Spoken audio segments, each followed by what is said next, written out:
Today I wanted to talk about discrimination um, with an example personally and also some other examples that I got off the internet. But I wanted to start with a picture that I took yesterday across the park. It's a picture of a rainbow, which was really lovely. And I'm sorry, it's on my laptop, so therefore it's not the best of qualities, but there you go. There's a picture of Luke here, and he's nice and relaxed. And it's lovely that whenever I say something, he starts wiggling his tail, which is nice. So let's go outside, Lukey.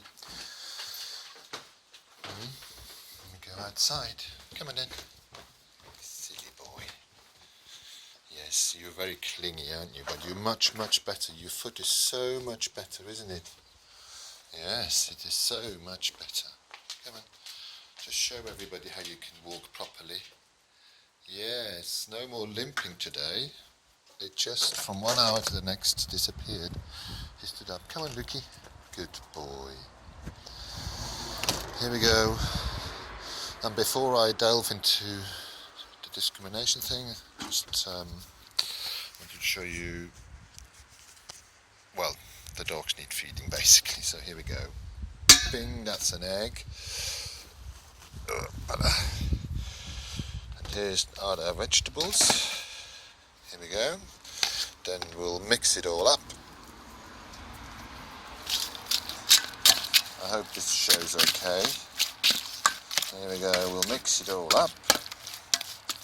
I do give them an egg or two a week, which I think is good. The shell will be good for their bones because they're still both young. Oh, sorry. Here we go.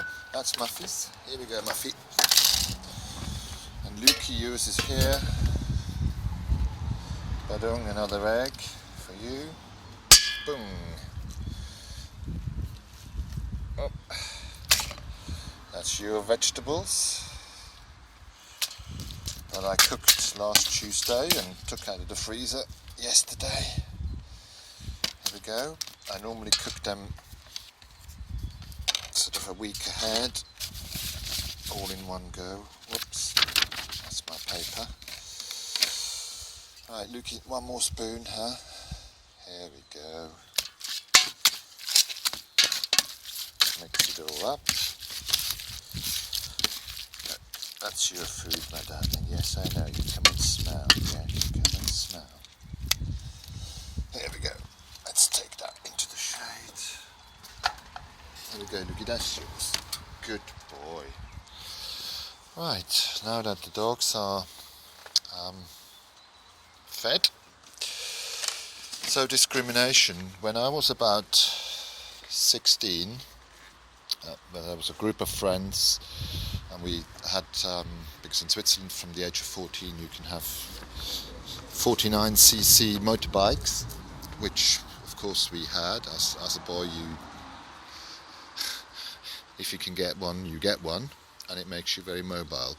But for us, they were restricted to something like about 19 miles per hour, 30 kilometers per hour. So we weren't happy with that. So an Italian friend of mine's dad was a mechanic, and through that we knew how to make them faster. So we started filing on the pistons so that to increase the volume from probably 49 to about 55cc, but also so that the petrol would come in quicker, sooner. So I would imagine we brought them up to about 30-35 miles an hour, which, you know, was quite good for us. We were quite happy. Downhill a lot faster.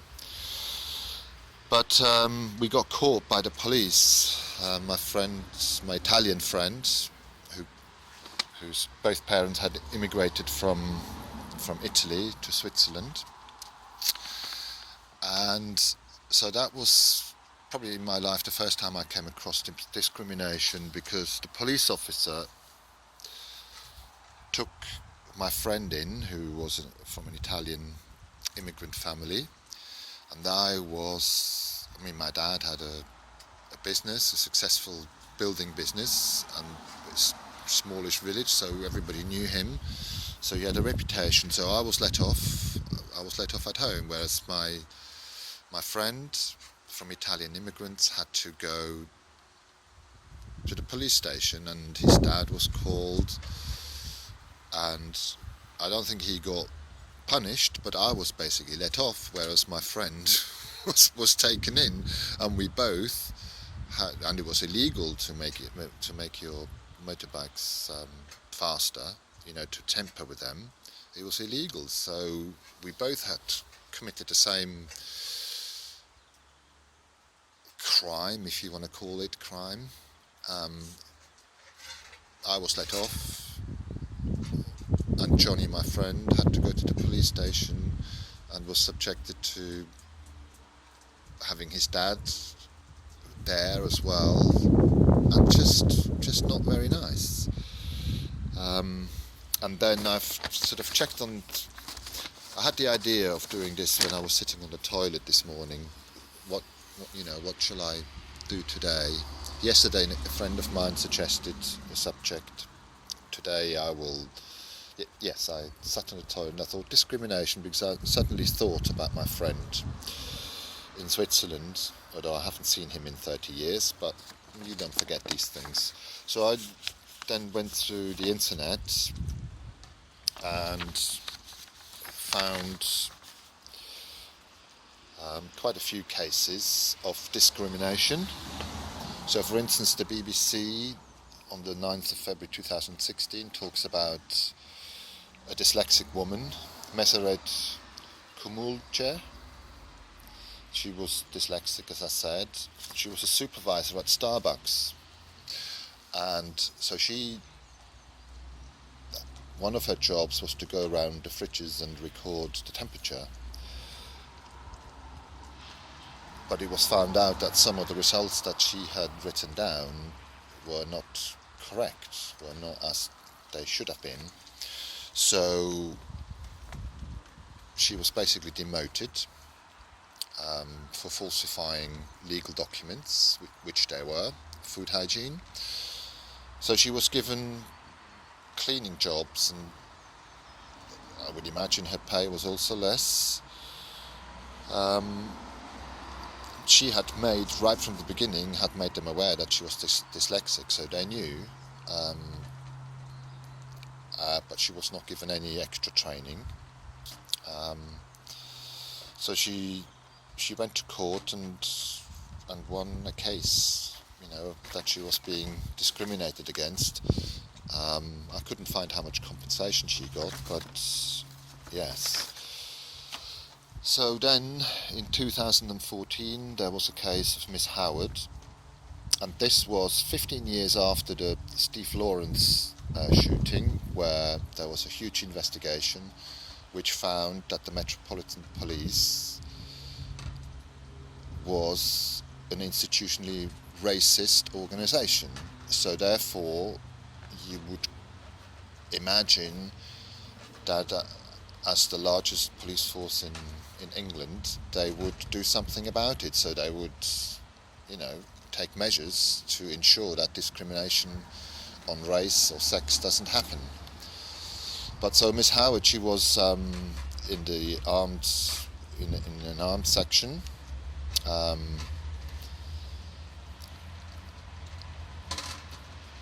And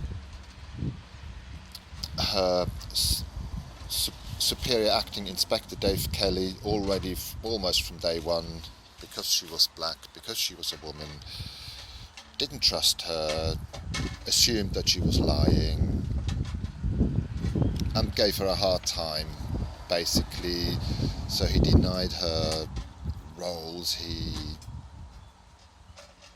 told her off in front of her colleagues. So she filed a discrimination complaint, which then a detective sergeant was carried out. And before the report was published, this detective sergeant was asked to remove any reference to discrimination or harassment on racial or sexual grounds. So, and the day after she submitted her report, I have to add, she was subjected by her superior acting inspector Dave Kelly to a really hard talking to in front of colleagues again, and she left the scene crying. Why did you complain? Why did you complain, you horrible thing? It's just unbelievable. She won the case anyway, and this is from the Independent, the 1st of July 2014. That's the source for it. Yes, so for a year, Miss Howard was just treated. When she was off sick, it was assumed that she was lying. She wasn't really off sick. So the kind of thing that maybe everybody has experienced to a certain extent. And then in 2013, there was the Muslims that were working in a Tesco warehouse. And basically they were locked out of their prayer room. No reason given. Well, they're Muslims, so why allow them special rights, Why should they have So it was basically just locked so they couldn't go and do their prayer, knowing that that's their religion, and in my opinion, it's their religious right to do prayer, and they were denied. So discrimination does happen, unfortunately, still today.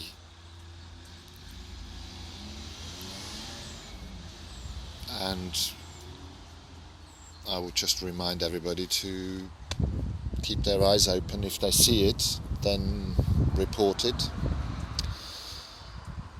So there you go, on this windy, sunny day, from Lukey and from that Muffy boy.